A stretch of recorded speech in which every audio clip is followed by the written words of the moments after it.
Escanita, The Mavi Story. Dear Papa Dudut, may kasabihan na kapag mahal mo ang isang tao ay tanggap mo anuman ang pag-uugali niya. Pero may exemption yon, lalo na kung hindi na maganda ang inaasal niya. At bilang partner niya, responsibilidad mo na pagsabihan siya sa maayos na paraan upang maitama anumang ugali na hindi nakabubuti sa kanya. Yan ang eksaktong karanasan ko kay Paloma. Pero bago ko ipagpatuloy ang pagkukwento ay magpapakilala muna ako. Tawagin niyo na lamang po ako sa palayaw kong Mavi. 33 years old, taga Quezon City at nagtatrabaho bilang virtual assistant. Kung ilalarawan ko ang aking sarili, masasabi ko na may itsura naman ako. Malinis sa katawan at tahimik, pero kapag nakuha mo ang loob ko ay madaldal naman akong tao. Bukod doon ay mahilig din po ako mag-ipon at mag-invest, pero hindi naman ako kuripot. Masinop lang ako sa pera dahil alam kong hindi yon pinupulot. Sa katunayan ay meron na akong napundar na mga property katulad ng studio type condo unit at kotse.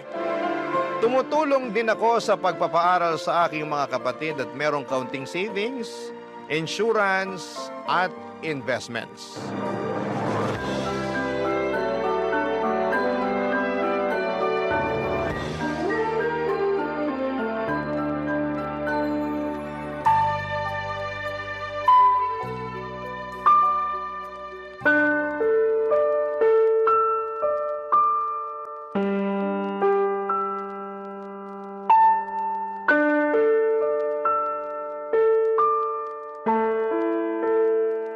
Babe, bakit mo ginawa yun? Alin ba? Yung kanina, nakalimutan mo na yata eh. Bitawan mo nga muna yung cellphone mo, mag-usap muna tayo. Pwede naman tayong mag-usap habang nire-replyan ko tong kaibigan ko, di ba? Saka ano bang pag-uusapan natin? Tapos na rin naman na yun. Kaya ako nga tinatanong kung bakit mo ginawa yun. Nakakahiya. Wala akong pakialam kung nakakahiya na pinatulan ko yung pinsan mong epal.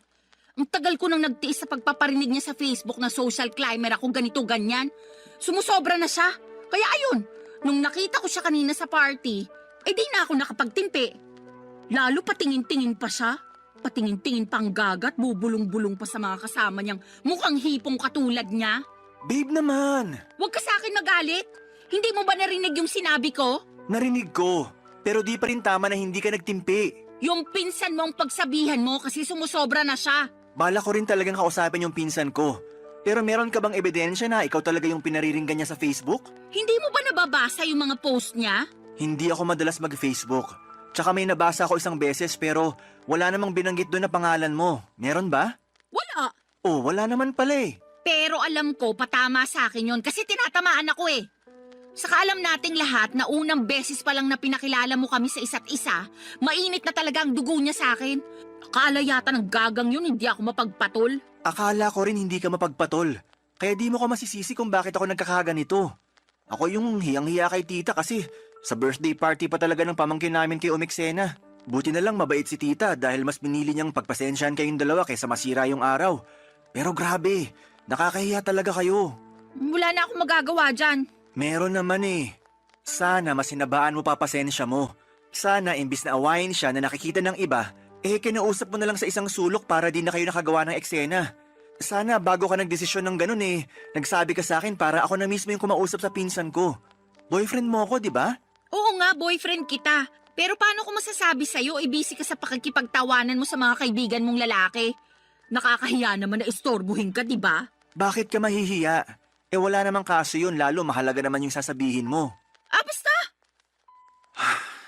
O ano? Sasabihin mo na naman na hindi mo akalain na papatol pala ako. Pwes, sorry kung hindi ako perpekto. Paloma naman, hindi ganyan ang ibig kong sabihin. Tsaka wala namang pinanganak na perpekto sa mundo, di ba? Oo, pero yun ang pinapalabas mo at yun ang nararamdaman ko. I'm sorry. Sorihin mong mukha mo. Masama yung loob ko sa'yo. Bakit naman? Alam mo naman yun, tatanong-tanong ka pa. Dati ka bang baliw? Ano ba namang klaseng pananalita yan? Ay, sorry kung na-offend ka. Buti pa iwanan mo na lang ako rito sa room. Gusto ko mapag-isa. Pumunta ka na lang muna sa pamilya mo, baka hinahanap ka na nila At pag nakita mo yung pinsan mong epal, sabihin mo hindi ko siya aatrasan kahit saan kami abutin. Masyado ng mapapel. Tupiin ko siya sa 8 dyan eh. Papa Dudut, 6 na buwan na kaming magkarelasyon ni Paloma at pinakilala siya sa akin ng kaibigan ko. Nagustuhan ko naman siya agad dahil nasa kanya na halos lahat ng tipo ko sa isang babae. Noong bago pa lamang kami ni Paloma ay napakatahimik niya at mahiyain. Pero habang tumatagal ay nagiging madaldal na siya at kung ano-ano na ang bagay ang ginagawa niya. Isa na nga doon ang pagiging palaaway at palapatol niya sa lahat ng bagay. Hindi lang naman ang pinsan ko ang pinatulan niya. Mahilig din siyang makipagbangayan online at mag-comment ng kung ano-ano sa isang post. Kaya nga hiyang-hiya ako sa nangyari sa birthday party ng pamangkin ko. Buti na lang at hindi palaaway ang pamilya namin kaya pinagpasensyahan at pinalagpas na lamang nila ang ginawang eksena ng girlfriend at pinsan ko. Pero humingi ako ng dispensa at sa kabilang banda ay kinausap ko ang aking pinsan tungkol sa akusasyon ni Paloma. Bagay na pinabulaanan naman niya. Mas lalo lang tuloy akong na-stress sa kanilang dalawa, Papa Dudut. At wala rin naman akong gustong kampihan kaya nga naggalit at nagtampo sa akin ang girlfriend ko. Pero makaraan, Papa Dudut, ang ilang araw ay nagkabati naman kaming dalawa.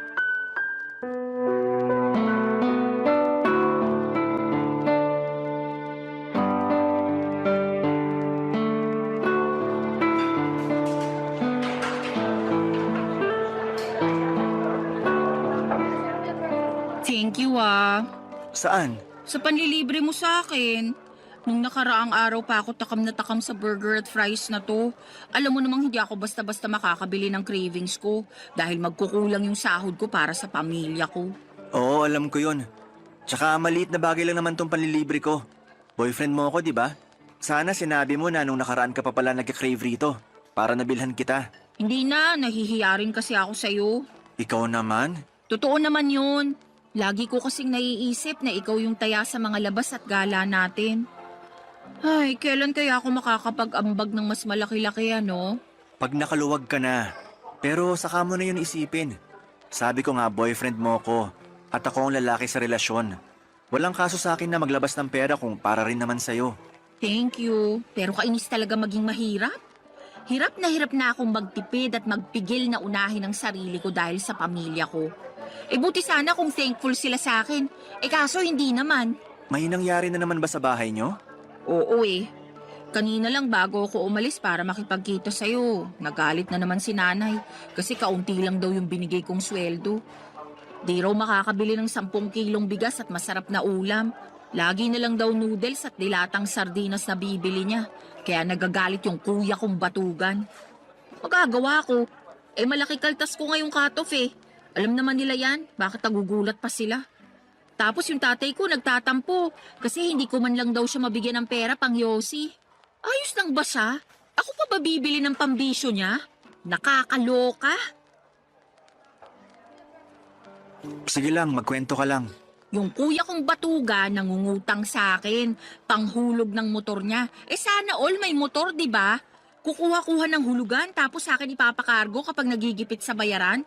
Lakas din talaga ng tama Di ba may trabaho naman ang kuya mo? Meron, pero kulang-kulang pa rin daw kasi sinusustentuhan niya yung 3 anak niya sa iba't ibang babae. Galing no? Napakalandi ng kuya ko. Ay, kaya pala stress na stress ka nung nakita kita kanina. Oo, medyo lang. Pinautang mo ba kuya mo? Syempre hindi. Kaya lang pinagsabihan akong maramot at hindi raw maaasahan. Ay, kaloka. Nang galaiti talaga ako pagkarinig ko nun. Para akong bulkang sasabog anumang sandali. Saka wala na akong pera para pautangin siya, no? Ano siya, hilo? Nanghihingi pa nga sa akin ng pamproject sa school yung bunso namin. Syempre, mas inuna ko na yun kaysa sa kanya. Grabe rin talaga yung kuya mo. Wala na sa lugar ang mga pinagsasasabi. Lahat sila ganun sa bahay. Ay! Siguro maliban na lang sa bunso namin. Kasi bata pa yun. At yun lang yung kasundo ko. Kaya lang, mas lamang talaga ang stress ko sa pamilya ko. Lalo pag wala na kaming pera. Ang unfair lang din talaga dahil malakas pa naman yung parents ko pero ang kukupad. Mula nang magkatrabaho ako, umasa na talaga sila sa akin. Hindi na naawa na nagkakandakuba na ako sa pagtatrabaho para lang buhayin sila. Uy, napakamalas ko talaga. Alam mong hindi totoo yan. Totoo yon. Mahirap lang talaga paniwalaan kasi hindi ikaw yung nasa posisyon ko. Di tulad ko, solo mo pera mo, di ba? Tumutulong din naman ako sa pagpapaaral sa mga kapatid ko. Oo nga, pero hindi ka naman obligado kasi may business yung mga magulang mo. May pera kayo at kaya pa rin nila kayong buhayin. Hindi katulad namin kasi ako lang talaga yung dapat bumuhay sa pamilya ko. Kaya nga kahit itong cravings ko, hindi ko talaga mabili. Malapit na talaga akong masiraan ng ulo. Kung may magagawa lang sana ako para tulungan ka. Alam mo, meron. Ano yun? Ibahay mo na ako. Mag-live-in na tayo para makaalis na ako sa toxic kong pamilya. Papa Dudut, nagtatrabaho bilang private company employee si Paloma at sakto lang ang kinikita niya. Siya ang breadwinner sa kanila kaya wala talaga siyang maitabi para sa sarili.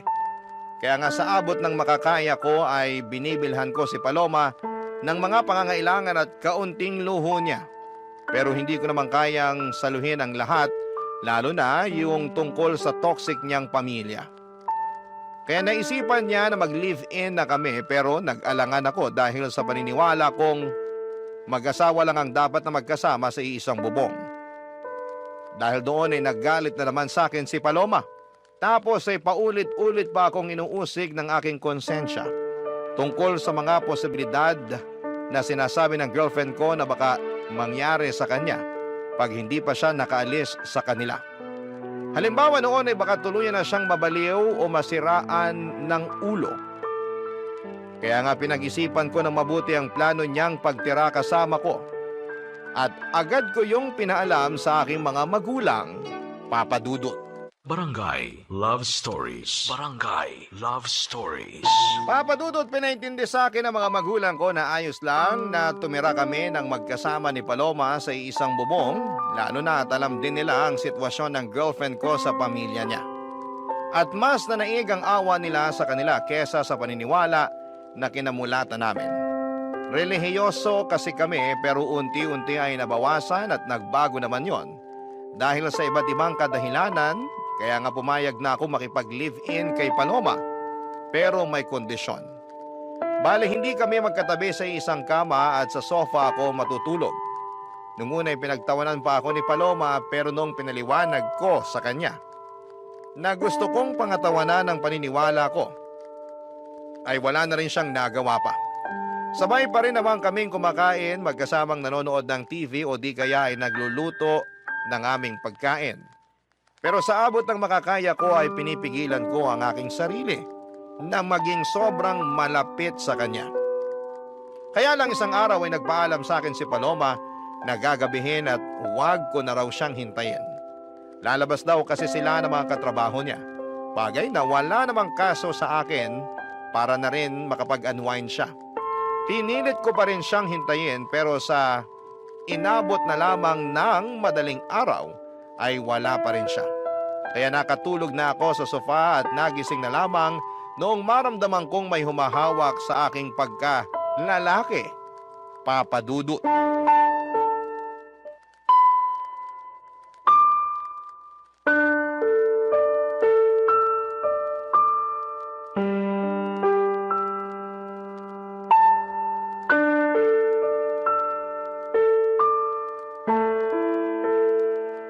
Sabi na gusto mo rin talaga? Kunwari ka pa?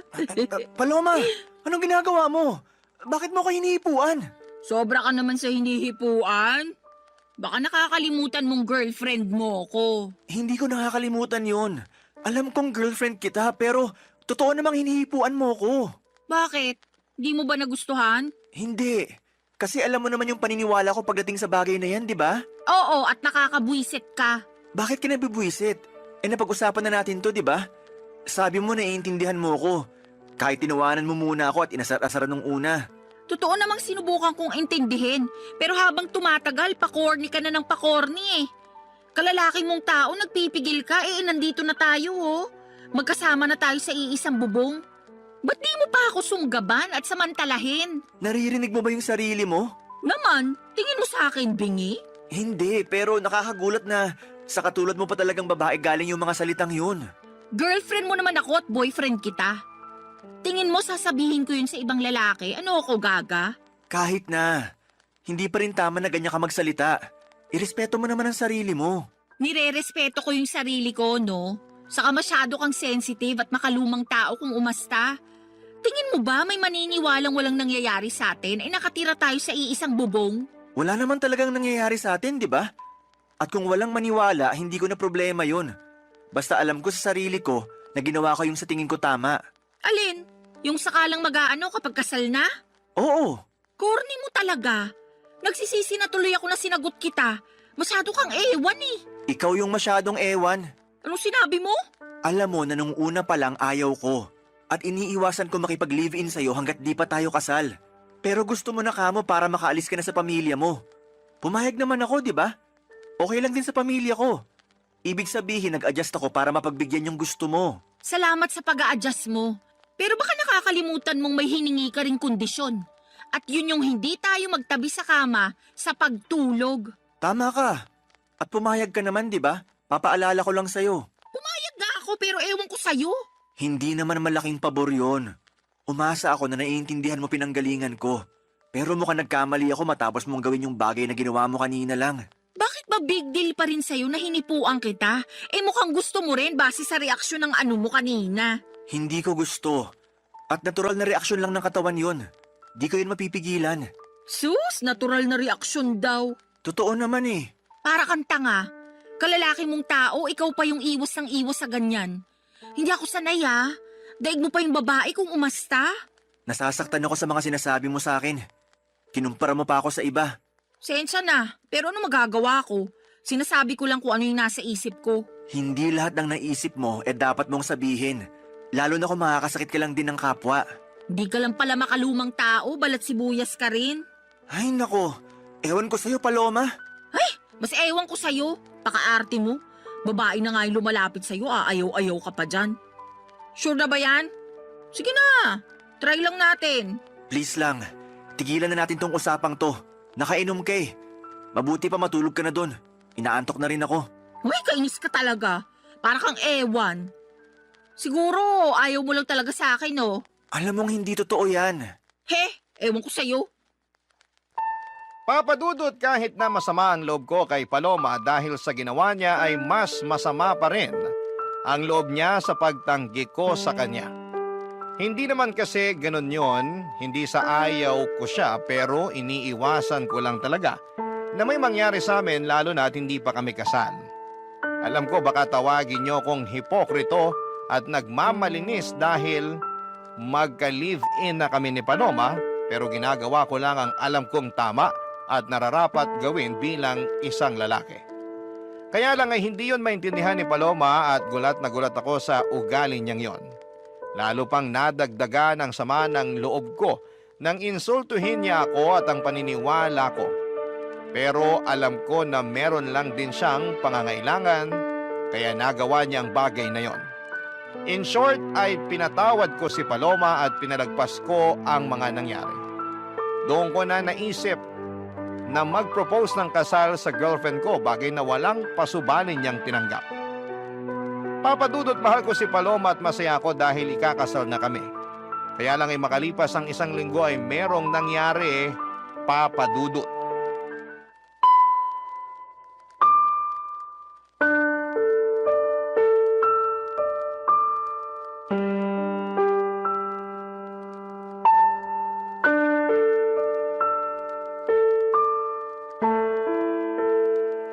Babe naman, bakit ganun yung mga sinabi mo kay mama? Naalin ba? Na feeling ko nagkukulang ka na sa akin kasi hindi mo nabibigay pangangailangan ko? Na-stress na ako pero hindi ka makaramdam? Di mo man lang ako matanong kung anong gusto ko o kung saan ko gustong pumunta para mag-relax? Buti pa yung ibang babae, mahal na mga jowa nila. Pero ako ewan ko na lang talaga. Mahal kita. At kaya ko lang naman di nagawa yung mga sinabi mo dahil naging busy ako sa trabaho. Tapos wala pa akong energy pagkatapos kasi drained na drained ako. Drain na drain din naman ako at kitang-kita na yung sa mukha ko. Tingnan mo nga 29 years old pa lang ako, pero nagkaka-wrinkles na ako. Ang oily na rin ang mukha ko, halatang hindi na naaalagaan. Paano ko pa magagawa yun kung mas gusto ko na lang na matulog pag uwi ko rito sa unit mo, no? Buti ka pa nga kahit papano nagagawa mo pang mag-gym. Nito lang naman ako nagpa-member sa gym na malapit sa atin. Para may magawa rin akong iba bukod sa typical kong ginagawa, di ba? Tsaka niyaya kita. Baka sabihin mo diyang hindi. Niyaya mo nga ako, pero nag-iisip ka ba nung ginawa mo yun? Oo naman. Anong ibig mong sabihin? Feeling ko kasi hindi. Kasi kung nag-iisip ka, maiisip mong pagod na ako sa maghapong pagtatrabaho sa opisina. Tapos yayayain mo pa talaga ako mag-workout? Yun lang kasi naiisip kong paraan para kahit paano magkaroon ka naman ng exercise. Lagi mo kayang nirereklamo sa akin na masakit na likod at puwet mo kauupo sa opisina nyo. Tapos sabi mo pa, ang taba-taba mo na kaya naisip ko, what if magpamiyembro tayo sa gym para makapag-workout ng sabay, di ba? Tsaka maganda rin yung benepisyo ng exercise, hindi lang sa katawan kundi maging sa isip na rin. Pag pinagpapawisan ako gumagaan pakiramdam ko. Ikaw yun. Hindi naman lahat ng tao pare-pareho. Baka imbis gumaan ang pakiramdam ko pag ginawa ko yung sinasabi mo, di na ako makapasok sa opisina kinabukasan dahil sa sakit ng katawan. Sabihin mong hindi, nung unang 3 araw mo na nag-workout, hindi ka nga makabangon kasing sakit-sakit ng katawan mo. Maswerte ka lang talaga kasi work from home ka kumusta naman ako, di ba? Bakit ba napunta doon yung usapan? Ang issue rito yung pagrarant mo kay mama. Lumabas pa tuloy na pinababayaan kita. O bakit, hindi ba? Saka mama ko na rin siya, lalo't magiging asawa na kita. Kanino ako magrarant? Sa lola mo, patay na yun. Paloma naman! Totoo naman patay na lola mo, di ba? Oo, pero di mo na kailangan banggitin yung tungkol doon.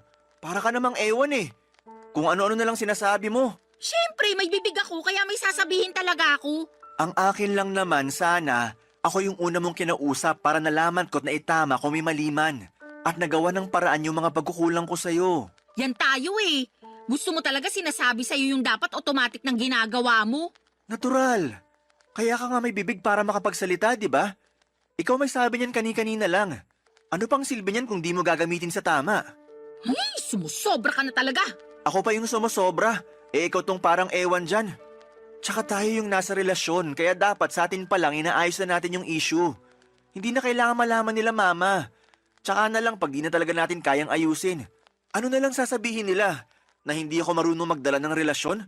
Na pinababayaan kita, ganun ba? Alam natin na hindi yan totoo. Kasi mahal kita, Paloma. Papadudot aaminin kong hindi ako natuwa dahil nakarating pa sa mama ko ang mga reklamo ni Paloma. Para sa akin, ako ang unang tao na dapat niyang kausapin tungkol sa bagay na yon at hindi ang mga magulang ko. Nakakahiya kasi lalo na at meron rin silang sariling problema para problemahin pa ang mga reklamo ng girlfriend ko. Kaya nga hiyang-hiya ako sa mama ko dahil sa nangyari. Pero at the same time ay thankful din kasi pinayuhan niya ako kung ano ang dapat gawin upang maging mas maayos ang relasyon namin ng girlfriend ko.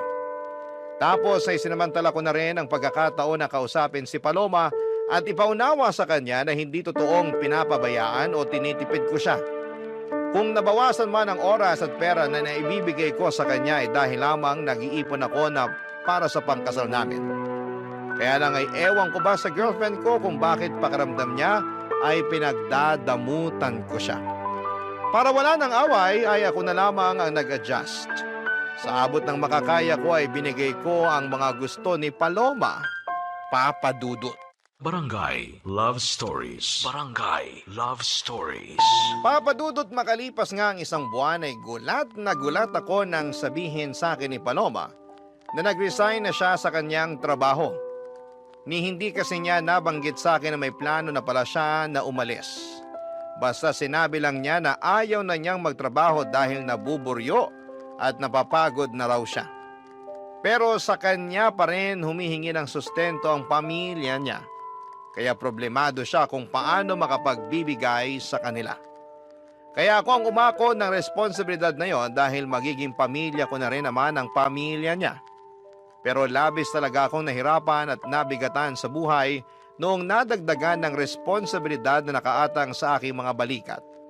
Kahit na nakakaluwag ako noong una ay umabot ako sa punto na halos masaid ang savings ko. dahil sa mga hingi at bigay para sa pamilya ni Paloma.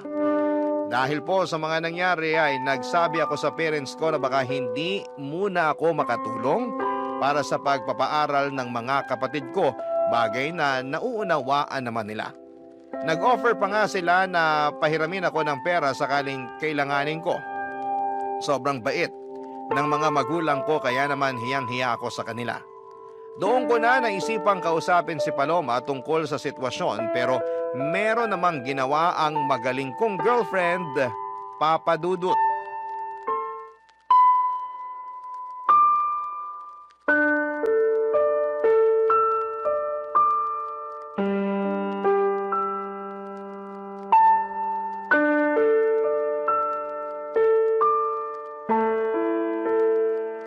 Paloma, anong ginawa mo? Ha? Anong ginawa ko? Wala akong ginagawa rito Pwede ba? Hindi ito yung panahon para sarkastikuhin mo ko. Seryoso yung tanong ko sa'yo. Kasi nalaman ko lang naman na ang damit ang laki ng utang ko sa bangko. Oh, problema ko ba yun kung ikaw naman pala yung may utang? Ako nga. Kasi sa akin nakapangalan yung credit card na ginamit mo, kakaswipe sa mga bagay na gusto mong bilhin. Bakit ka nagagalit? Nakalimutan mo bang pinahiram mo sa akin yung credit card mo? Para ka mo may magamit ako kapag may gusto akong bilhin? O ayan, ginamit ko lang kasi nga may bibilin ako, di ba? Pero di ko naman akalain na haabot ng ganun kalaki yung magiging utang ko sa credit card. Ano bang pinagbibili mo, ha? Mga bag. Alam mo namang gustong-gusto ko ng mga bag, lalo na yung mga branded. Sawang-sawa na kasi ako sa mga pipitsugin at class A. Gusto ko yung pangrampa naman. Yung mapapasabi talaga ng wow yung mga makakakita. At saan ka naman rarampa? Lagi ka namang andito sa condo unit. Grabe ka naman. Lumalabas din naman ako kasama ng mga dati kong katrabaho, lalo tuwing Biyernes ng gabi. Siyempre, kailangan ko rin ng social life dahil baka mabaliw na lang ako rito sa condo mo, no? Bukod sa mga bag, ano pang binili mo gamit credit card ko? Mga sapatos lang naman. Anong mga sapatos lang naman? Kaya pala sandamakmak na yung sapatos mo. Dalawa lang naman yung paa mo. Sobra ka naman magsalita. Siyempre, salit-salitan ko naman sinusuot yung mga yan, ano? Ikaw ang sobra, kasi di ka marunong magtipid. Ano pa, bukod sa mga bag at sapatos? Ha? Bakit ba gusto mo pang isa-isahin ko? Hindi mo ba nabasa yung mga statement of account? Sagutin mo na lang, kasi gusto ko sa'yo mismo nang galing. Oo na. Ano pa ba? Yung flight namin next month na mga kaibigan ko. Flight papunta saan? Sa Hong Kong. Alam mo namang pangarap kong makapag-ibang bansa, di ba? Plano namin puntahan yung sikat na amusement park doon. Paloma naman! Bakit ba kasi? Tanong-tanong ka pa. Sige nga, paano ko ngayon babayaran tong mga kineskas mo sa credit card ko? May trabaho ka naman, di ba? Ang laki-laki pa nga ng sweldo mo, kayang-kaya mo na yan. Malaki ang sweldo ko pero malaki rin ang mga gastusin ko. Baka nakakalimutan mo na cargo ko pa pamilya mo. Hindi ko nakakalimutan yon. Sa lagay nanunumbat ka, ganon. Magiging asawa mo na nga ako, di ba? Ibig sabihin, ang pera mo, pera ko na rin. Ang pamilya ko, pamilya mo na rin. Masyado kang mapanumbat. Hindi naman ako nanunumbat. Tsaka ngayon lang ako nagsalita. May narinig ka ba sa akin nung mga nakaraan? Wala, di ba? Pero para sa kaalaman mo, nahihirapan na rin ako. At kahit na anong gawin kong pagkatrabaho, kulang na kulang pa rin sa laki ng gastusin natin. Kaya nga sana matuto kang magtipid. Hindi naman kita pinagdadamutan, pero ipaalam mo muna sa akin kung may gusto kang bilhin para mapag-isipan nating mabuti. Hindi naman mahirap gawin yun, di ba? Hindi. Pero lahat na lang ba kailangan kong ipagpaalam sa'yo? Kung ganun lang din, sana hindi mo na binigay yung credit card mo sa akin para ipagamit. Di raw nanunumbat. Pero ano yung mga sinasabi mo? Porke wala akong trabaho, ganyan mo na ako tratuhin? Dinamay mo pa ang pamilya ko? Tama ba yun? Lagot ka talaga. Isusumbong kita sa nanay mo. Papadudot, sabihin na po nating sumabog na ako sa galit ng mga panahong yon. Kaya hindi ko na napigilan ang aking bibig na makapagsalita ng hindi maganda sa girlfriend ko. Pero pinagsisihan ko naman yon at inihingi ng tawad sa kanya.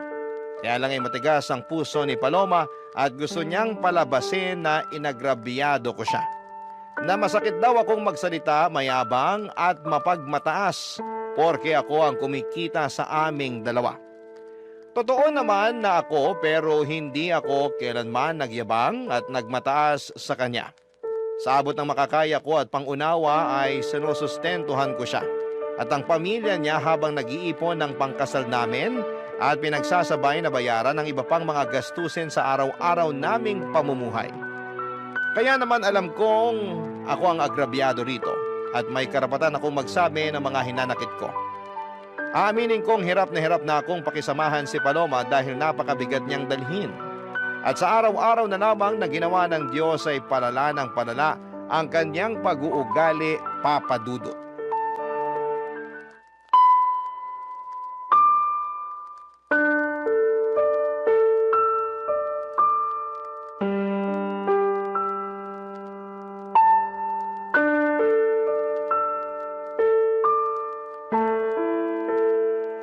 Babe, ano na naman bang ginawa mo? Ginawa na naman saan? Sinabi ko pa naman kina mama na available yung kotse para gamitin nila sa outing nila ng mga kumare niya. Para lang malaman na wala na sa parking yung sasakyan ko. Oo, kasi pinakuha ko kay kuya kanina yung gagamitin nila sa family outing namin. May problema ba dun? Meron! Oy, ba't ka sumisigaw dyan? Nakakaaburido ka naman eh. Nakuha mo pa talaga magtanong at maaburido? Eh ako nga dapat na magsabi niyan. Kasi natulog lang ako, tapos pagising ko, wala na yung kotse ko. Hindi mo ba narinig yung sinabi ko? Pinagamit ko kay kuya kasi magsiswimming daw sila nila nanay at tatay sa kanong kapatid ko. Hindi na nga ako sumama dahil meron ako masakit puson ko, hindi ko rin mai-enjoy. Wala akong pakialam sa outing ng pamilya mo kasi kotse ko naman yon. Tsaka di mo rin ba narinig sinabi ko? Papagamit ko dapat kay mama yung sasakyan ko, pero wala na. Ano na lang gagamitin nila, di ba? Problema ba yun? May sarili naman silang sasakyan. Problema yon kasi nasa talir yung kotse nila. Pinaghagawa. Tsaka matagal lang pinagpaalam ni mama sa akin na hihiramin niya yung sasakyan ko. Tapos bigla mong pinahiram sa pamilya mo? Di mo pa pinaalam sa akin kagabi bago tayo matulog. Nakalimutan ko Sa kapamilya ko naman yung gagamit, buti sana kung ibang tao. Magalit ka kung sa iba ko pinahiram. Oo!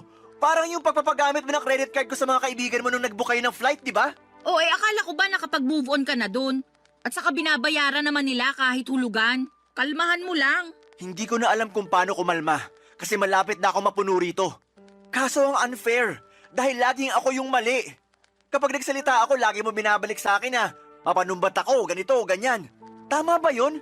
May karapatan naman talaga ako manumbat kung gugustuhin ko lang, di ba? Anong gusto mo? Manahimik na lang ako para isipin mo na ayos lang yung mga ginagawa mo? Ganun yata talaga gusto mo mangyari Akala ko ba mahal mo ko? Mahal kita, Paloma. Pero ako ba mahal mo? Oo naman. Tinatanong pa ba yan? Kung hindi kita mahal, di sana ako pumayag na magpakasal sa'yo. O baka naman mahal mo lang ako kasi may nabibigay ako sa'yo. Paano na lang kung wala na? Ganun pa rin ba mararamdaman mo para sa akin? Ano ba namang tanong yan? Masyado ka nang nagiging madrama. Hoy, para sa kaalaman mo, wala tayo sa TV at radyo para magsalita ka ng ganyan. Kakainis to. Kita mong masakit yung puson ko, dumadagdag ka pa Diyan ka magaling. Imbis na sagutin ng diretso yung tanong ko, kung ano-ano na namang sinasabi mo. Alam mo, napapagod na ako. Napapagod na ako sa relasyon natin. Napapagod na ako sa'yo at sa pamilya mo. Anong ibig mong sabihin? Hindi ka talaga makahalata, no? Di ka rin marunong makiramdam. Sarili mo lang mahalaga sa'yo. Kaya paano pa ako nakakasiguro na mahal mo nga ako? Nang dahil lang sa kotse na pinahiram ko sa kuya ko, nagkakaganyan ka na? Ang malala, nag-historical ka pa talaga. Inungkat mo lahat Saka kung sa usapang pagod lang naman, mas pagod kaya ako sa'yo. Pagod ka saan? Sa relasyon natin? Oo, kasi pakiramdam ko kinokontrol mo ko. Ipapaalala ko lang sa'yo hindi pa tayo mag-asawa. At kahit mag-asawa na tayo, wala ka pa rin karapatang diktahan yung buhay ko. Bigla ako tuloy na miss maging malaya. Yung walang iniisip o pinoproblemang mababaw na issue. Sige, simula sa araw na to, malaya ka na. Ha? Anong sabi mo? Sabi ko, simula sa araw na to, malaya ka na. Kasi nakikipaghiwalay na ako sa'yo. Tapos na tayo. Papa Dudut, nagmakaawa pa sa akin si Paloma na bawiin ko ang pakikipaghiwalay ko sa kanya. Pero naging matigas ako ng mga panahong yon. Kahit na apektado na ako sa pag-iyak at paghingi niya ng paulit-ulit na sorry, ay tinatagan ko ang sarili ko upang tiisin siya. Sobra na kasi ang mga ginagawa niya sa akin na pinalagpas at pinagpasensyahan ko lang. Siguro'y panahon na rin para bigyan ko ng pabor ang aking sarili na maging malaya mula sa mga responsibilidad ko sa kanya. Walang nagawa si Paloma noong nakipaghiwalay na talaga ako sa kanya. Agad niyang inimpake ang mga damit niya at umalis sa condo unit ko. Aaminin kong gusto ko siyang pigilan, pero may isang bahagi sa akin na nagsasabing wag na akong kumuha ng bato na ipupukpok ko lang din sa ulo ko. Kaya lang ay may mga sandali pa rin talaga na nakokonsensya ako sa pakikipaghiwalay ko kay Paloma, lalo na at malapit na kaming ikasal. Sana'y mapayuhan ako ng mga kabarangay natin kung tama bang bawiin ko ang pakikipaghiwalay ko sa dati kong kasintahan at mag-umpisa ulit kami ng bagong buhay o pangatawanan ko na lamang at umanap ng ibang babae na mas mabuti para sa akin. Aaminin ko na mahal ko pa rin si Paloma. Hanggang dito na lamang ang sulat ko, Papa Dudut. Maraming salamat po sakaling mapili po ninyong i-ere ang kwento ng buhay ko. God bless and more power sa Barangay Love Stories. Ang inyong forever kapuso at kabarangay forever, Mavi. Dear Papa Dudut, good day sa inyo at sa mga bumubuo ng Barangay Love Stories, tawagin niyo na lamang po ako sa pangalang Solana. 29 years old, taga Cardona, Rizal at isang online seller. Pero dati ako nagtatrabaho sa isang private company. Sa kasalukuyan ay buntis ako sa first baby namin ng husband ko, pero meron na akong unang anak sa ibang lalaki. Panati ko talaga ako ng programa ninyo, Papa Dudut, at hanggat maaari ay wala akong kinakaligtaang episode sa radyo. Kumbaga ay hindi kumpleto ang pananghalian hanggat hindi kami nakatune in kay Papa Dudut.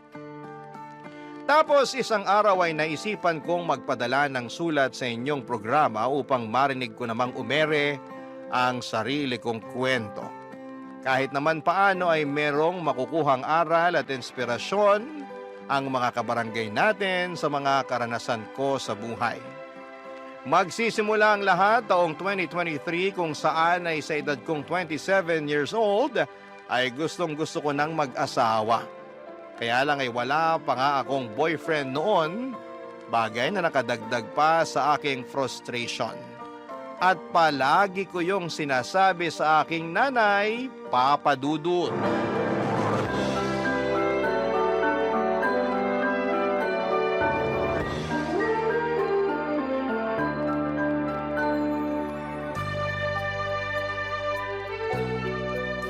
Grabe na yun.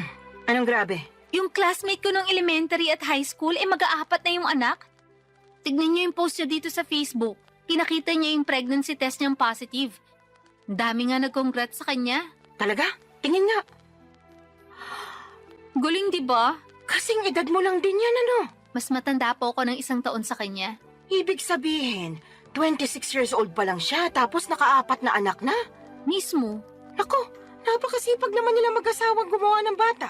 Hayaan mo na po. Buhay naman nila yan eh. Sa bagay, mahalaga lang naman dun hindi napapabayaan yung mga bata. Kahit mag-anak pa sila ng 100, ayos na ayos lang. Grabe naman po sa 100. Aba, nangyayari naman yun Kami nga 18 magkakapatid, di ba? Mas grabe pala kayo, Nay. Ay, ewan ko sa'yo, Solana. Minsan napaka-OA mo. Sobra naman po kayo. Oh, totoo naman. Diyan pa lang sa mga reaksyon mo, akala mo unang beses mo palang narinig na 18 kami magkakapatid. Sensya na po. Hala, kinasal na pala siya? Sino? Ito po dati kong katrabaho. Nagpunta na rin po siya dito sa bahay ng birthday niyo. Siya lang talaga in-invite ko noon kasi okay naman siyang kasama. Natatandaan ko nga na katulad mo wala pa rin siyang asawa nun. Pero masaya naman ako kasi sa wakas kinasal na siya. Masaya rin po ako. Pero sobra naman kayo sa pagsasabi na katulad ko wala pa siyang asawa. Noon yun kasi ngayon kasal na siya. Sa katotoo naman na wala ka pa ring asawa, di ba? Pati nga boyfriend, wala pa rin eh. Kaya nga medyo nalungkot po ako. Ha? Bakit? Kasi tumatanda na ako pero wala pa rin ako nakikilalang lalaki na mamahalin at gugustuhin pakasalan.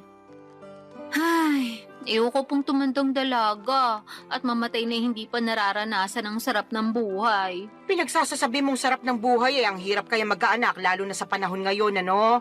Napakamahal ng mga bilihin at serbisyo. Kung mahirap ka, dapat manahimik ka na lang sa isang tabi.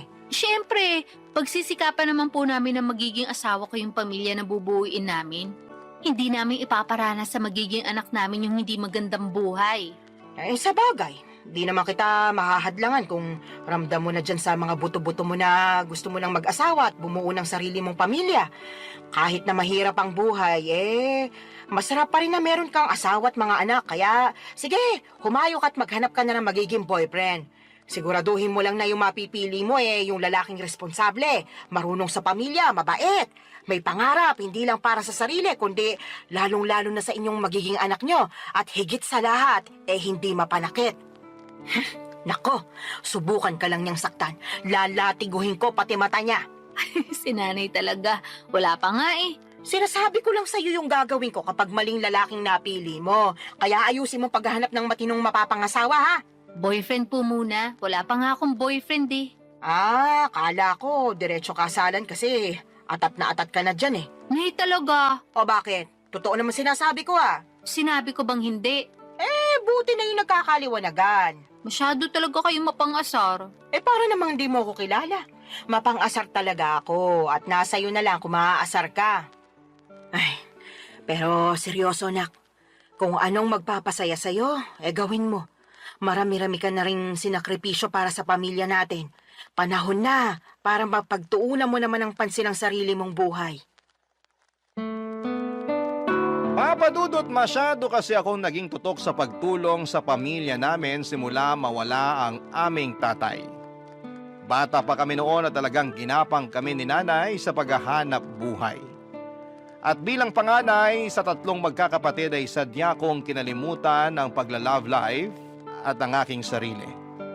Pero aminado akong gusto ko na talagang bumuo ng sariling pamilya that time at masaya naman ako kasi suportado ako ng aking nanay. In fact, siya pa ang kontodo push sa aking makipag-date o magpaligaw kaya ginawa ko ang mga payo niya. Bilang unang hakbang ay nag-install ako ng dating app sa aking cellphone. Nagpatulong pa nga ako sa best friend ko na pumili ng maganda at pinaka-the best kong picture na gagawin kong display profile. First time ko lamang kasing gumamit ng dating app at sa tanang buhay ko. Isa pa lang ang nagiging boyfriend ko. Pero matagal na yon dahil nag-aaral pa lamang ako sa high school at sa pagkakatanda ko ay umabot lamang kami ng 1 buwan. Fast forward. Meron ako nakilala at nakamatch na lalaki sa naturang dating app na gamit ko ng mga panahon na yon. 2 linggo rin kaming nag-usap bago kami nag-decide na magkita na. At may nangyari na nga sa amin ang unang araw na yon. Kaso makalipas ang 1 buwan at kalahati, bigla na lamang siyang naglaho na parang bula, Papa Dudut.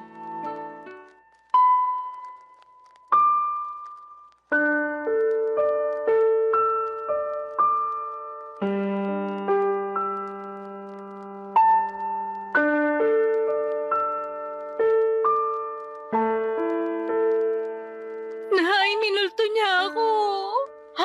Sino? Yung lalaki na kilala ko online at naka-date. Minulto niya na ako. Paano minulto? Bakit? Namatay na ba siya? Nay naman eh. Pinatay mo naman agad yung tao. Sabi mo kasi minulto ka, kaya anong iisipin ko kung di namatay na pala yung tao, di ba? Yun na nga. Kaso buhay na buhay pa po siya. At ang ibig sabihin ko sa minulto, naglaho na lang siya bigla na parang bula. Bigla na lang siyang hindi nagparamdam. Hindi ko na matawagan. At hindi na rin siya nagre-reply sa mga text ko. Naku, minulto ka nga. Sumalangit nawa. Nay naman eh. Sabi mo sa akin, nagkakamabutihan na kayo, di ba?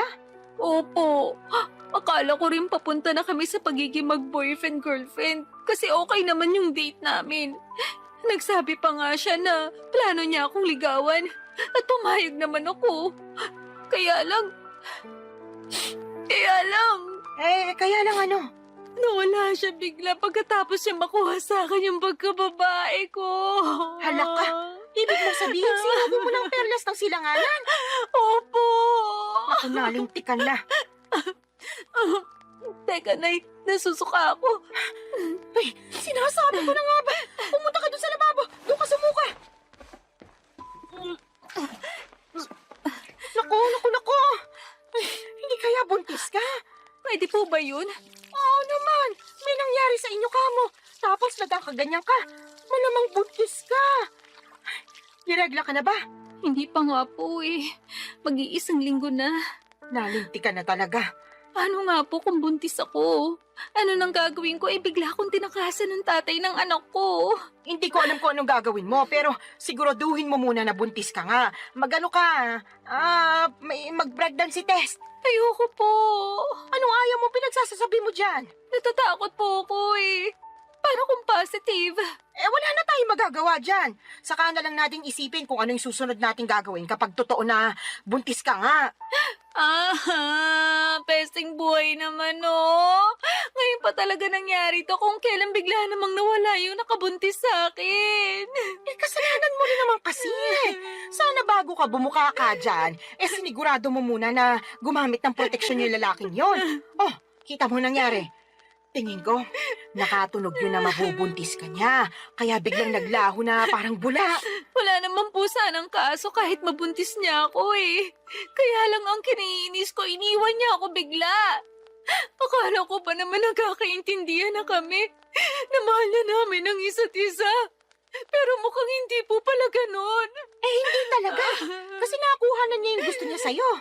Napakasama niyang tao. Sinabi mo pa. Sana makarma siya sa pangiiwan niya sa'yo at sa magiging anak niyo kung totoo nga na buntis ka. Kinakatakot ko lang po na baka hindi ko kayanin. Alin? Yung pagbubuntis ko po. Ewan, naguguluhan pa po ko. Nalilito. Masyado mabilis yung mga pangyayari. Kahit na anong mangyari, kailangan mong kayanin dahil nandiyan na yan. Alam nga namang ipalaglag mo yung dinadala mo malaking kasalanan niya sa Diyos. Tsaka, hindi ka na batas, wala na. Nung nakaraan lang, naulit-ulit mong sinasabi na gusto mo nang magkaanak at magkaroon ng pamilya, di ba? O ayan na, magkakaanak ka na sakaling buntis ka nga. Kaya dapat kayanin mo. Huwag kang mag-alala. Nandito ang nanay. Akong bahala. Gagabayan kita. Papadudot ng sumunod na araw ay nakumpirma kong buntis nga ako. Buti na lang talaga ay nandyan ang nanay ko dahil kung wala siya malamang ay hindi ko na alam ang aking gagawin. Dahil sa biglang pagtakas ng lalaking nakabuntis sa akin ay natakot ako sa responsibilidad ng pagiging nanay sa baby na nasa sinapupunan ko ng mga panahong yon. Kaya nga malaki ang pasasalamat ko kay nanay dahil to the rescue siya. At kahit na extra challenge ang naging pagbubuntis ko ay si nanay ang katuwang ko, Papa Dudut. Unti-unti ay natutuhan kong mahalin ang baby na dinadala ko ng mga panahong yon. Inisip ko kasi na tama naman ang sinabi ni nanay. Walang kasalanan ang anak ko sa ginawa ng tatay niya. Sadyang meron lamang mga lalaki na hindi marunong magtaguyod ng pamilya. Nasa una lang magaling at duwag naman sa responsibilidad. Malas lamang ako kasi ganong klase ng lalaki ang natagpuan ko, Papa Dudut. Barangay Love Stories. Barangay Love Stories. Papa Dudut, makaraan ng 9 na buwan ay naipanganak ko ng malusog ang aking panganay. Nag-leave ako noon sa opisinang pinapasukan ko at noong matapos yun ay agad na rin ako nagbalik trabaho. Kailangan ko nang magdoble kayod upang matustusan ang pangangailangan ng anak ko. Alam ko na simula maging nanay ako ay dapat huli ko nang isipin ang aking sarili dahil laging unang-una ang kapakanan ng baby ko. Kaya lang ilang buwan pa lamang akong nagtatrabaho ulit ay nakaramdam na ako ng matinding kapaguran. At hindi yon Yung klase ng pagod na nawawala kapag pinahinga mo, kundi naghahalo-halong pagod mentally and physically. Doon ko rin napagkumpara ang sitwasyon ko bilang single parent sa aking ibang katrabaho na merong healthy relationship sa kanilang mga asawa. Gusto ko lang naman ang katuwang sa buhay at mag-aalaga sa akin dahil matagal na panahon din ako ang nag-aalaga sa iba. Pati ba naman sa sarili kong anak ay ako pa ring mag-isa. Kaya nga binanggit ko yon sa nanay ko dahilan para sermonan niya ako ng todo-todo, Papa Dudut.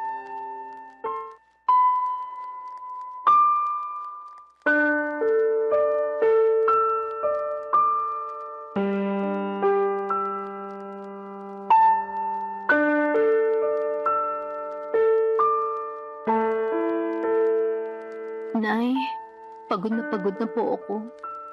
Kapag nasa opisina ako, hindi ako makapag-concentrate. Lagi akong lutang at nakatulala. Kaya nga nasisita ako ng boss ko at isang beses natawagan na ng pansin. Pero anong magagawa ko? Gusto ko na lang umuwi nung time na yon at magmukmuk sa higaan. Kaso alam ko hindi ko naman yun magagawa dahil kailangan kong alagaan yung anak ko pagdating ko rito sa bahay. Medyo mahirap nga yung pinagdaraanan mo, anak. Pero wala ka naman magagawa kasi kailangan mo magtrabaho pa rin para sa anak mo. Yun na nga po Imbis na sana nagpapahinga na lang ako rito sa bahay natin. At ako na yung nag-aalaga sa baby ko, kailangan ko pang umalis para magtrabaho. Thankful po ako na inaalagaan niyo yung anak ko. Pero ewan ko ba? Ano ba kasing problema? Pagod ka nga lang ba talaga o ano? Sa tono mo kasi para kang nagsisisi na nagkaanak ka. Yung totoo? Oh, sabihin mo yung totoo. Tama po kayo. Nagsisisi po ako na nagka-baby ako. Sula na naman! Kung naiintindihan lang ng anak mo yung sinabi mo, malamang magtatampo yung bata. Sarili niyang ina, pinagsisisihan siyang sinilang sa mundo. Ano pong magagawa ko kung yun ang nararamdaman ko? Wala, di ba? Tsaka bago kayo magsalita ng ganyan, iintindihin niyo muna yung pinagdaraanan ko. Naiintindihan ko yung pinagdaraanan mo dahil nanay din ako. Partida, isa pa lang yung anak mo. Tapos kayo, 3 pa nga na inire ko. Pero ang kaibahan natin, kasama niyo po si tatay sa pag-aalaga at pagpapalaki sa amin bago siya inagaw sa atin ng kamatayan. Tapos ako simula nang pinagbuntis ko yung baby ko hanggang pinanganak, mag-isa lang ako. Ewan ko kung nasa ng lupalop ng impyerno na napunta yung tatay ng batang yan. Nakakagigil lang talaga pag naaalala ko. Huwag mo namang sisihin yung anak mo sa katarantaduhan at pagiging irresponsable ng tatay niya sa'yo. Sino pong sisisihin ko? Napapagod na po ako magtiis at magkunwari na ayos lang yung lahat. At saka inggit na ako sa mga kasamahan ko sa opisina na merong mabubuting kinakasama at asawa. Ha? Bakit naman? Siyempre, ako wala. Kaya napatanong na lang ako sa Diyos kung bakit ang unfair niya sa akin. Hindi naman ako makasalanang tao Nagpapakitino naman ako sa abot na makakaya ko. Pero bakit pinarusahan niya pa rin ako? Sobra ka naman! Para mo na rin sinabing pagpaparusa yung pagkakaroon mo ng anak. Totoo naman po. Ay, maghinay-hinay ka nga sa mga sinasabi mo. Kawawa naman yung anak mo, Wala pa siyang kamuwang-muwang sa mundo, tapos pinag-uusig na agad siya ng sarili niyang ina. Yun po kasi yung nararamdaman ko. Ano po magagawa ko? Meron kang magagawa. Sana pinigilan mong maisip yan. Para hindi mo na naramdaman kasi maling-mali yan. Doon pa lang sa mainggit alam mong hindi na magandang katangian yun. Sana ganun lang kadali yung gusto niyong mangyari. Wag kasi puro sarili mo yung isipin mo, lalo may anak ka na. Dapat pag nanay ka na, isang tabi mo yung nararamdaman mo at pagtuunan ng pansin yung anak mo. Paano ko nga po magagawa yun kung napapagod na ako? Ay, sana talaga hindi na lang ako pumayag na ituloy yung pagbubuntis sa batang yan. Aray ko! Bakit niyo ako binatukan, Nay? Nagtatanong ka pa talaga kung ano-ano yung sinasabi mo dyan. Kinabutan ka nga! Hindi naman kasalanan ng apo ko na nabuo siya dahil sa kapusukan niyo, Tapos sasabihin mo na sana hindi mo na lang tinuloy yung pagbubuntis mo sa kanya? Sumusobra ka na talagang babae ka! Papa Dudut, doon ko mas napagtanto ng husto na mahirap maging single parent at kung may choice lamang akong baguhin ang kapalaran ko ay gagawin ko. Oo, mahal ko nga ang anak ko pero nawawalan pala ng saysay ang lahat pag nanaig na yung labis na pagod. Tinanim ko sa isipan ko na ang aking anak dapat ang priority ko bago ang sarili ko, pero mas nanaig sa akin ang kagustuhan na makatagpo ng lalaki na magiging katuwang ko sa buhay at mag-aalaga sa akin bilang kapareha niya at kung loloobin ay may bahay. Kaya nga nagsimula ulit ako makipag-usap online kahit na inuusig pa rin ako ng aking konsensya at ng mga sinabi ni nanay. Naiintindihan naman daw niya ako pero nandun pa rin yung sermon niya tungkol sa dapat mas pagtuunan ko ng pansin ang aking anak bago ang sarili ko. Para sa akin ay hindi niya talaga ako naunawaan. Hindi nagtagal ay meron akong nakausap na lalaki sa dating app at mabilis lang din kaming nagkapalagayan ng loob, Papa Dudut.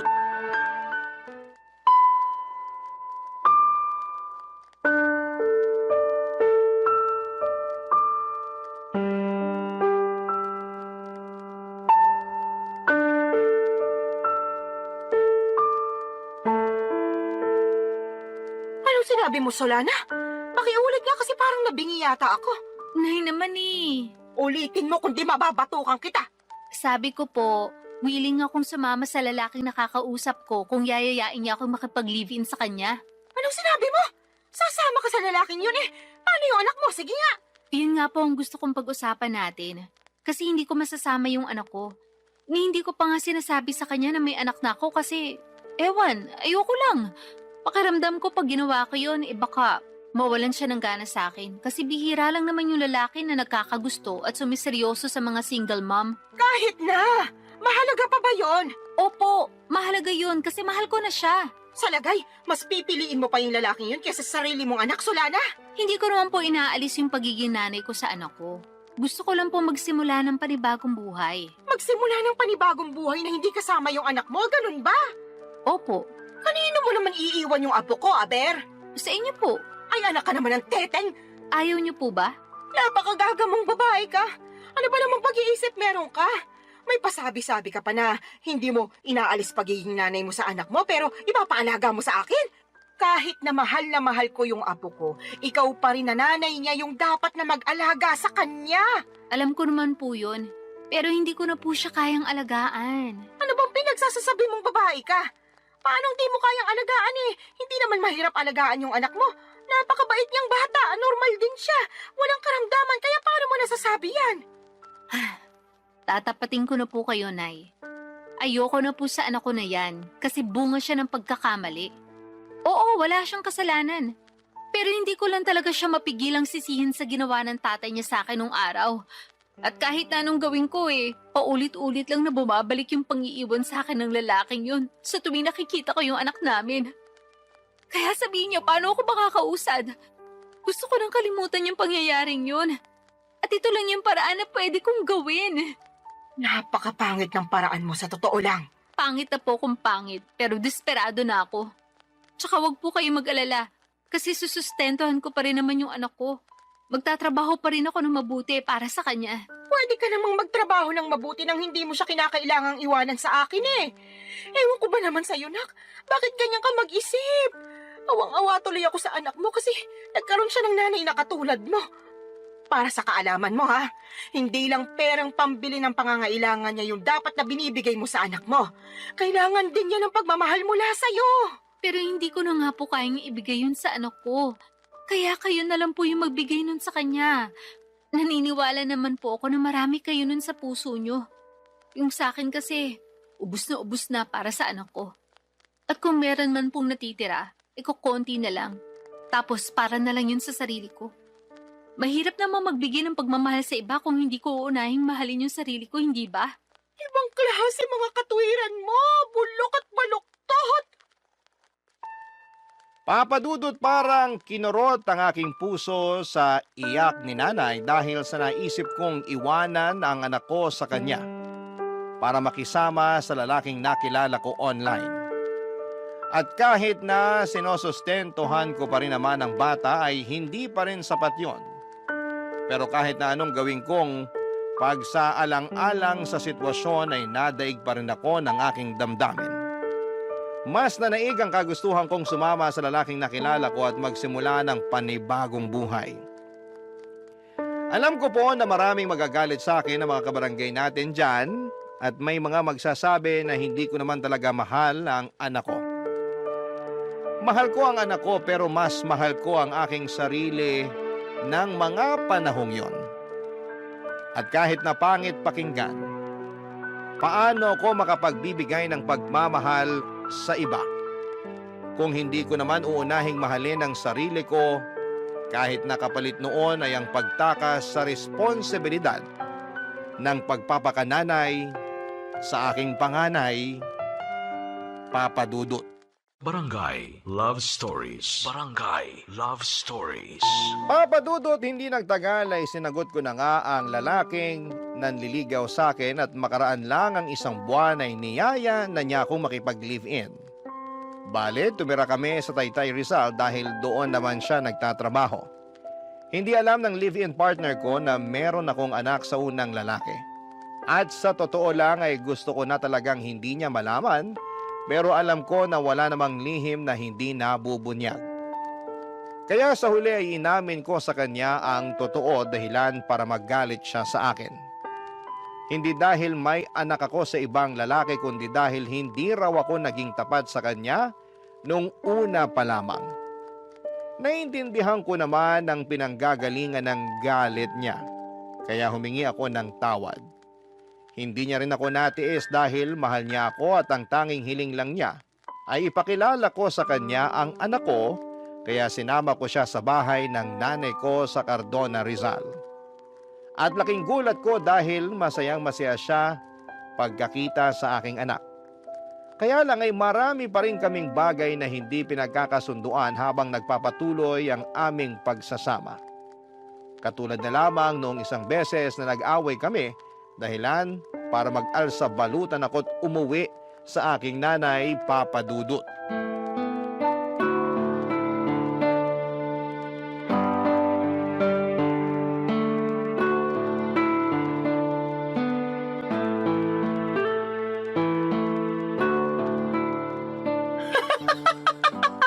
Ano nga ulit yung dahilan ng away niyo, anak? Sinabi ko na po, di ba? Paulit-ulit kayo eh. Hindi ko nang mapigilan. Bakit ba? Kaya sabihin mo na kasi ulit. Sige po, pero last na to ha. Feeling ko kasi inaasar nyo lang ako eh. Sige na, ano nga ulit yung rason? Bakit ka nag-alsa balutan paalis sa inuupahan niyo at umuwi ka rito sa atin? Nag-away po kasi kami nung kinakasama ko dahil binuksan ko yung delata ng paborito pala niya tapos inulam ko. Dilata lang pala, tapos pinag-awayan niyo na. Grabe, hindi ako makapaniwala para kayong mga bata.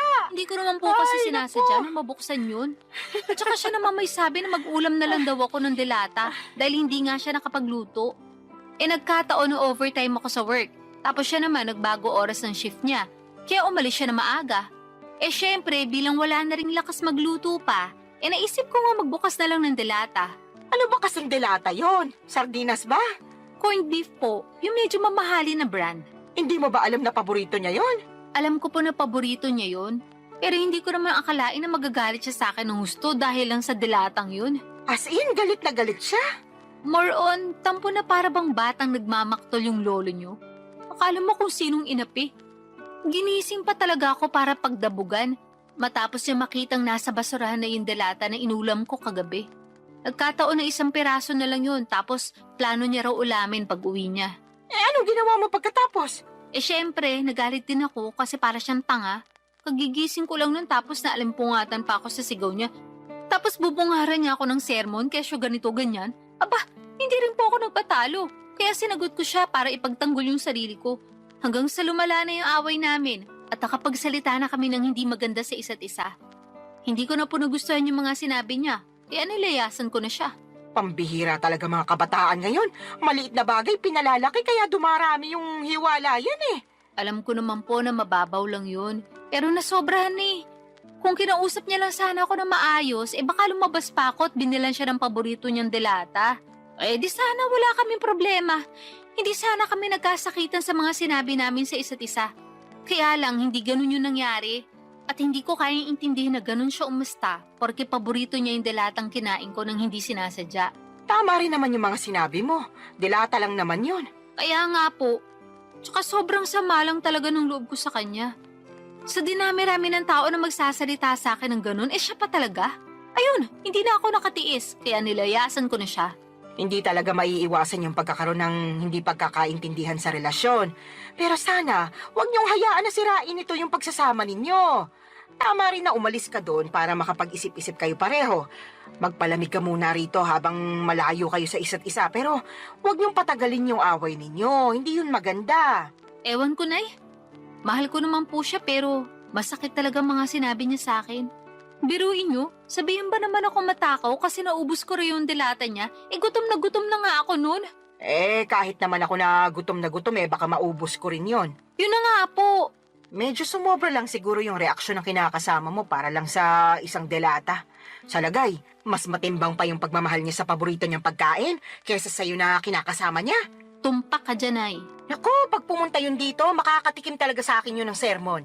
Salamat po. Ay, hindi lang pala siya kundi kayong dalawa.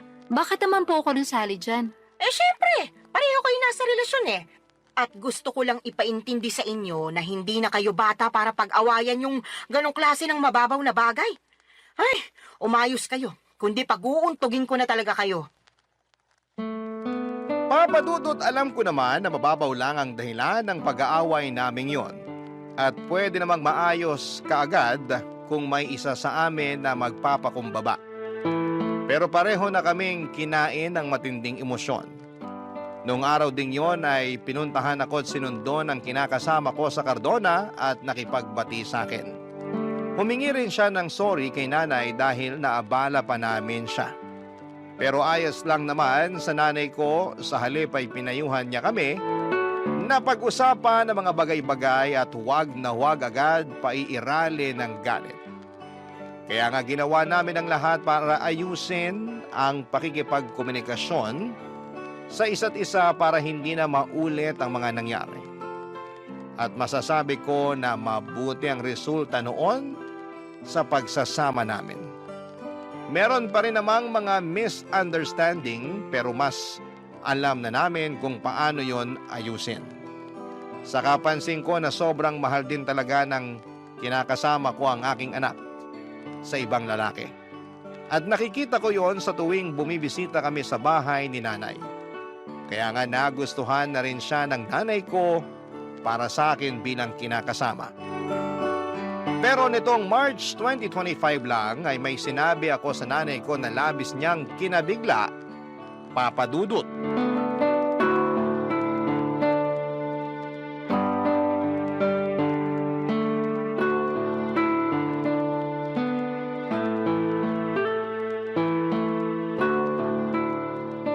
Nay, may sasabihin po ako sa inyo.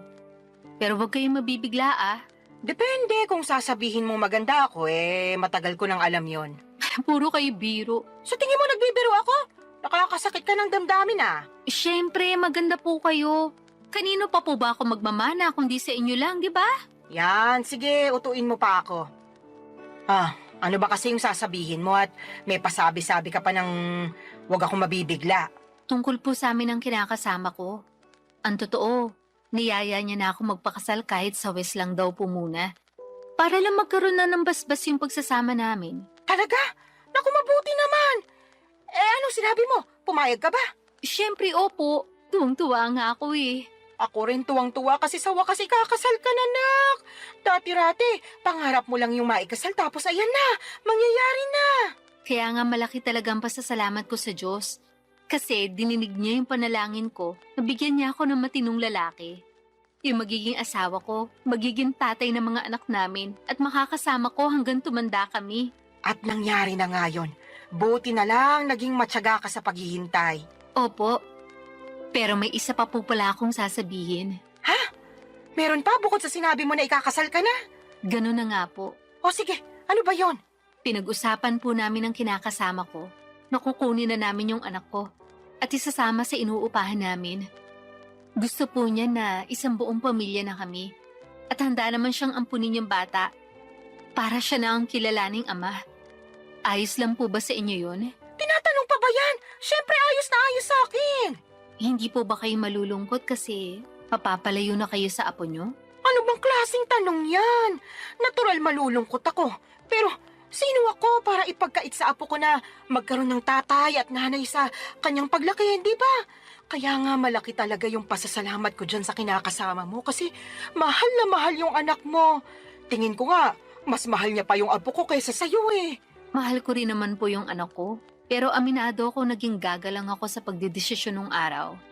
Sa totoo lang, matagal ko nang pinag-iisipan na kunin yung anak ko para ako na yung mag-aalaga sa kanya. Gusto ko pong bumawi sa lahat ng pagkukulang ko bilang nanay niya. Siguro hindi pa naman po huli ang lahat, di ba? Hindi pa naman talaga. At suportado kita sa gusto mong mangyari. Basta ipangako mo na hinding-hindi mo na ibabalik sa akin yung apo ko kasi bigla ka na lang napagod magpakananay sa kanya, ha? Hindi laruan niyang anak mo para sa kaalaman mo. Meron siyang damdamin. Tsaka baka gabaan ka na kung gagawin mo pa yun sa kanya. Hinding-hindi ko na nga po ulit gagawin yun sa anak ko, Nay. Pangako po yan. Huwag ka sa akin mangako. Sa anak mo ikaw mangako. At patunayan mo yon. Mahalin mo siya ng husto. Iparamdam mo na lagi kang nandyan sa tabi niya bilang nanay niya. Ipaglaban mo siya sa lahat ng pagkakataon. Lagi mo siyang piliin sa kahit na anong sitwasyon. At kahit na magkaroon pa kayo ng mga anak, nung kinakasama mo, huwag mong hayaan na mabaliwala yung panganay mo. Tandaan mo, Solana, ha? Wala siyang kasalanan sa ginawa sa'yo ng ama niya, kaya huwag mo siyang sisisihin. Opo, Nay. Naiintindihan ko po lahat ang mga sinabi niyo at tatandaan ko po yun. Sige, mapapanatag na ako kung ganon. Paano mo pala aalagaan yung apo ko kung nagtatrabaho ka? Tungkol po sa bagay na yan, pinag-usapan na namin ng kinakasama ko na magre-resign na ako para maalagaan ko yung anak ko.